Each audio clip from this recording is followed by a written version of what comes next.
Donc voilà quoi, mon message de ce matin-là était que pour que les choses marchent au Congo, nous pensons qu'il faut qu'on fasse des réformes draconiennes, voilà, pour pouvoir aider tout le monde. Parce que lorsqu'on parle de république, il ne faut pas qu'on suive les mots juste comme on le dit, république.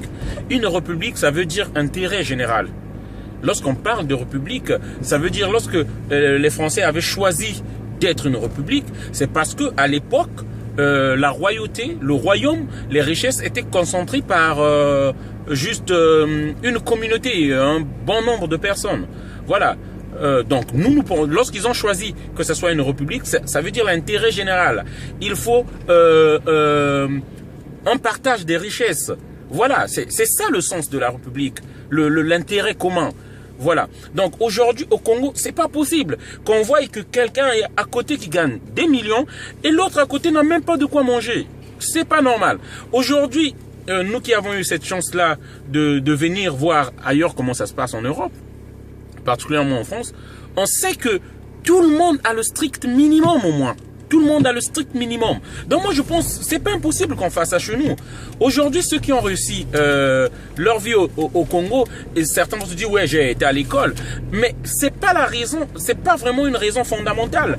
Il y a des Congolais, hein, il y a des gens qui sont autant Congolais que eux, mais qui crèvent de faim. C'est pas normal. Si ils en sont arrivés là, c'est parce que la société congolaise a permis, leur a donné les moyens de travailler et d'avoir ces salaires-là. Donc moi je pense aujourd'hui, si une personne gagne à partir d'1 million, c'est pas mauvais que cette personne-là reverse, parce que nous savons que les impôts au Congo sont déduits directement des salaires, mais c'est pas mauvais que cette personne-là qui gagne le net, un salaire net d'1 million par exemple, reverse 10% encore de son salaire à la société, au social par exemple, pour aider celui qui travaille pas à avoir au moins le minimum des soins, par exemple d'hôpitaux ou de l'éducation. Voilà quoi, c'est des idées que nous avons, on n'est pas juste dans la brutalité, c'est des idées, nous demandons que ça soit des matières à réfléchir quoi.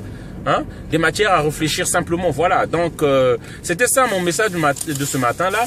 Nous avons plein d'idées, des projets et voilà, on pourra en débattre, en discuter, voilà. Hein? C'est cela le message que je tenais à passer. Réfléchissons-en. Franchement, il y a du travail à faire. Mais nous, ce que nous pensons aujourd'hui, la vieille génération là, il est temps, ils ont assez fait.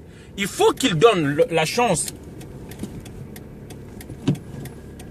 Il faut qu'ils donnent la chance aux jeunes de pouvoir faire leurs preuves.